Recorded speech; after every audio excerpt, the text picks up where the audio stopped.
Hello. നമുക്ക് എല്ലാവർക്കും ജീവിതത്തിൽ കുറേ എക്സ്പെക്റ്റേഷൻസ് ഉണ്ടാവില്ലേ? ഇപ്പം ഞാൻ ഏതെങ്കിലും കല്യാണത്തിന് പോവുക, അല്ലെങ്കിൽ എൻ്റെ ഫാമിലിയിൽ ആരെങ്കിലും കല്യാണമാണ്. സോ ഞാൻ ഓൾറെഡി പ്ലാൻ ചെയ്യും, ഇങ്ങനെ ആയിരിക്കണം, അങ്ങനെ ആയിരിക്കണം, ഡ്രസ്സ് ഇങ്ങനെ, മാല ഇങ്ങനെ, വള ഇങ്ങനെ, ആൻഡ് വി ഇമാജിൻ തിങ്സ്. എന്നിട്ട് നമ്മൾ ഒരുങ്ങി വരുമ്പം ആ ഒരു എക്സ്പെക്റ്റേഷനിൽ എത്തില്ല എന്നുണ്ടെങ്കിൽ വി ഡു ഫീൽ സോറി അല്ലേ? നമുക്ക് എവിടേക്കോ കുറച്ച് സങ്കടം വരും. പക്ഷേ ഇതേപോലെ തന്നെ നമ്മളെ പാർട്ട്നേഴ്സിൻ്റെ കാര്യം, നമ്മൾ ഈ പെമ്പിള്ളേർ കുറേ കാര്യം മനസ്സിൽ വെക്കും. എന്നിട്ട് നമ്മളിങ്ങനെ വിചാരിക്കും അതിങ്ങനെ ആയിരിക്കണം, അവിടെ ഇങ്ങനെ സംഭവിക്കണം, ഇങ്ങനെ പെരുമാറണം. അപ്പം ഇതൊന്നും ചിലപ്പോൾ ഓപ്പോസിറ്റിൽ ആൾക്ക് അറിയണ്ടാവില്ല. ഇപ്പം എക്സാമ്പിൾ നമ്മളെ മനസ്സിൽ വിചാരിക്കുകയാണ്, നമ്മളിപ്പോൾ എവിടെയെങ്കിലും പോകുമ്പം നമ്മൾ ഇങ്ങനെ പോയിരിക്കണോ, അല്ലെങ്കിൽ ഇങ്ങനെ ചായ കുടിക്കണോ, ഇങ്ങനെ സംസാരിക്കുന്നു, അല്ലെങ്കിൽ ഞാനിങ്ങനെ പറയുമ്പം അയാൾ ഇങ്ങനെ റിയാക്ട് ചെയ്യും, അല്ലെങ്കിൽ ഞാൻ ഈ ഡ്രസ്സ് ഇട്ട് കാണുമ്പം ഹി വിൽ പ്ലീസ് മീ, അല്ലെങ്കിൽ എന്താ നമ്മളെ കുറച്ച് പൊക്കി പറയും.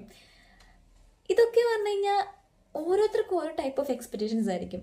അപ്പം ഈ എക്സ്പെക്റ്റേഷൻസ് നടക്കാണ്ട് വരുമ്പം, അല്ലെങ്കിൽ എക്സ്പെക്റ്റേഷൻ്റെ അത്ര എത്തിയില്ല എന്നുണ്ടെങ്കിൽ നമുക്കൊരു സങ്കടം വരും, ഇത് നമ്മൾ വഴക്കുണ്ടാക്കും അല്ലേ?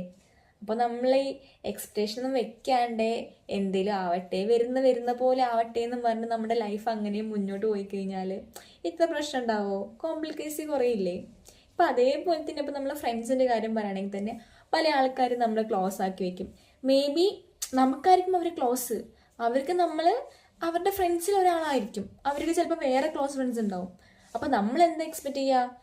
അവരെവിടെ പോകുമ്പോൾ നമ്മളെ വിളിക്കും, അല്ലെങ്കിൽ അവർക്ക് നമ്മളായിരിക്കും ഇമ്പോർട്ടൻസ്, അല്ലെങ്കിൽ എന്ത് ചെയ്യുമ്പോഴും ആദ്യം പ്രയോറിറ്റി നമ്മളായിരിക്കും. പക്ഷേ അവരിൽ നിന്ന് വേറൊരു സാധനം കാണുമ്പം നമുക്കാകെ വിഷമാവും. അതിൻ്റെ ആവശ്യം എന്താ? നമ്മൾ ഫ്രണ്ട്സായി കാണുക, മേ ബി അവർക്ക് നമ്മളല്ല ക്ലോസ് എന്നുണ്ടെങ്കിൽ ആരാണോ ക്ലോസ് അവരുടെ ഒപ്പം പോയിക്കോട്ടെ. നമ്മൾ എക്സ്പെക്റ്റ് ചെയ്യാൻ നിന്ന് കഴിഞ്ഞാൽ പല കാര്യങ്ങളും പല പ്രശ്നങ്ങളും ചിലപ്പോൾ മാറിക്കോളും. ഇപ്പം എക്സാമ്പിൾ പറയാന്നുണ്ടെങ്കിൽ, ഇപ്പം എൻ്റെ ഫ്രണ്ട്സിൽ തന്നെ ഇപ്പം ചില സമയത്ത് അവർ ചായ കുടിക്കാൻ പോകുമ്പോൾ എന്നെ വിളിക്കില്ല, എനിക്ക് വിഷമാവും. കാരണം എൻ്റെ വിചാരം എന്താ, നമ്മളെപ്പോഴും ചായ കുടിക്കാൻ പോവാണ്, അപ്പം ഞാൻ അവിടെ ഇല്ലയെന്നുണ്ടെങ്കിൽ അവരെന്നെ വിളിക്കും, ഇപ്പം നമ്മൾ പോവും. പക്ഷേ അപ്പോൾ അവർ വിളിച്ചില്ലെങ്കിൽ എനിക്ക് വിഷമാവും. അത് ഒബ്വിയസ് ആയിട്ടുള്ള കാര്യമാണ്. പക്ഷേ ആ വിഷമം പറഞ്ഞു കഴിഞ്ഞാൽ ഞാൻ എക്സ്പെക്റ്റ് ചെയ്യുന്നത് കൊണ്ടുള്ള വിഷമമല്ലേ? അപ്പം ഞാനിതൊന്നും എക്സ്പെക്റ്റ് ചെയ്തില്ല എന്നുണ്ടെങ്കിൽ പ്രശ്നമല്ല. നിങ്ങൾക്ക് എന്തിനെ പറ്റി തോന്നുന്നത്? Please do comment. ഓക്കെ.